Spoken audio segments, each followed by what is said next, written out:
So I'm playing my game, right? I'm playing GTA 5, and I'm trying to get back to the safe house or whatever the case might be. And I took a cab, and the cab left me right around the corner by the house. I'm like, okay, cool, whatever. I gotta go around the corner, but there was this car. They pulled up at the NPC or whatever you want to call them. They pulled up and they started blowing their horn and talking crazy. And I'm just like, all right, whatever. I'm gonna chase this person since they messing with me. You feel me? So I start chasing them. Whoop whoop whoop. I found them, but as I was about to start doing that, you feel me? This is what I heard in my spirit. Vengeance is mine, says the Lord, you know? And that was God's way of saying, hey, don't mess with them just because they was messing with you. You feel me? And I was disobedient. I'm not going to lie. I was disobedient, even in the slightest way. The smallest disobedience is still disobedience.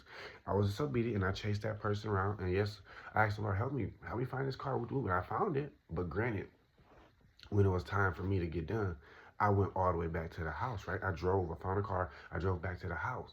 But then I got this cheat code for super jump. So as soon as I'm going to the house, tell me why I hit the wrong button. And I jumped over the house and I jumped down a hill, you feel me? Right to where I started at.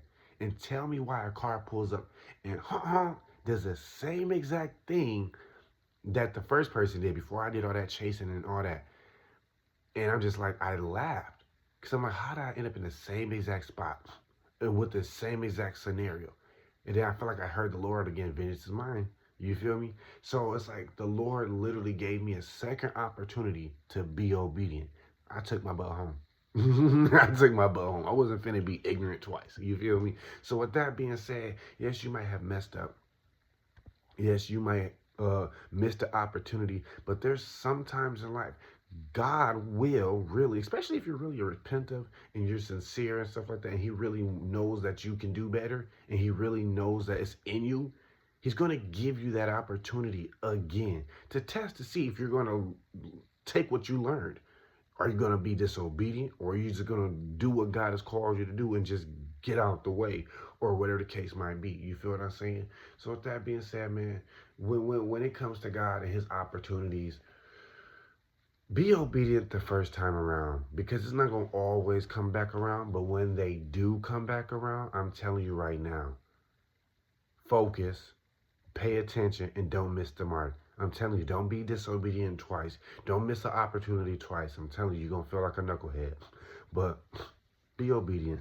Disobedience is the same as witchcraft. And you don't want that for your life, all right? Just be obedient the first time, because you never know what God got in store for you. You could be doing something, and the first time you obedient, God could have gave you 100,000 or 100 apples. You feel me? And this time around, you only get half of what you were supposed to get because you wasn't as obedient. It's the same way with Moses. When God had told him to hit the rock, he hit the rock. And the next time when God told him to speak to the rock, he didn't speak to the rock. He hit the rock, and he missed out on the promised land.